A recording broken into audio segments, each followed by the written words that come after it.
Love you darlings. ನಾನು ನಿಮ್ಮ ಸ್ನೇಹಿತ ಗಿರೀಶ್ ಮಾತಾಡ್ತಾ ಇದ್ದೀನಿ. ತೂಕಡಿರೋ ಸಿ ಎಂ ಹೋಗಾಯ್ತು, ತೂರಾಡೋ ಸಿ ಎಂ ಬಂದಿದ್ದಾರೆ. ಈಗ ಮತ್ತೆ ಖಾತೆಗೋಸ್ಕರ ಕಿತ್ತಾಟ ಸ್ಟಾರ್ಟ್ ಆಗಿದೆ.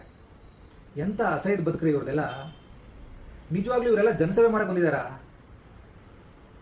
ಜನಸೇವೆ ಮಾಡೋದಕ್ಕೆ ಖಾತೆ ಯಾಕ್ರಿ ಬೇಕು?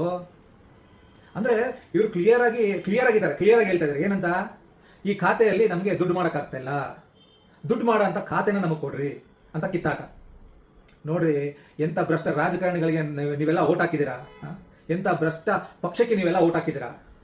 ಇನ್ನೊಂದು ಕಡೆ ಆ 3 ಅಡಿ ಇರುವಂಥ ಜಮೀರ್ ಅಹಮದ್ ಅವ್ರಿಗೆ DCM ಕೊಡ್ಬೇಕಂತೆ. ಅದಕ್ಕೆ ಈ ಅವ್ರವ್ರ ಸ್ವಾರ್ಥಕ್ಕೋಸ್ಕರ, ದುಡ್ಡಿನ ಆಸೆಗೋಸ್ಕರ ಅವ್ರ ಹಿಂದೆ ಸುತ್ತಾರಲ್ಲ ನಾಯಿಗಳ ಥರ ಅವ್ರ ಫಾಲೋವರ್ಸ್ಗಳು, ಅವ್ರುಗಳೆಲ್ಲ ಪ್ರೊಟೆಸ್ಟ್ ಮಾಡೋದಂತೆ.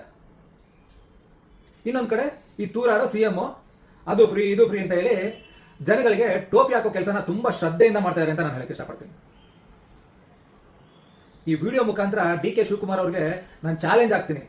ನಿಮಗೆ ಅಷ್ಟೇ ನಮ್ಮ ಜನಗಳ ಮೇಲೆ ಪ್ರೀತಿ ಇದ್ರೆ, ನಮ್ಮ ಸೊಸೈಟಿ ಮೇಲೆ ಅಷ್ಟೇ ಕಾಳಜಿ ಇದ್ರೆ, ನಿಮ್ಗೆ ಅಷ್ಟೇ ಹುಚ್ಚಿದ್ರೆ, ಫ್ರೀ ಕೊಡೋಂಥ ಹುಚ್ಚಿದ್ರೆ ಎಜುಕೇಷನ್ನ ಫ್ರೀ ಕೊಡ್ರಿ.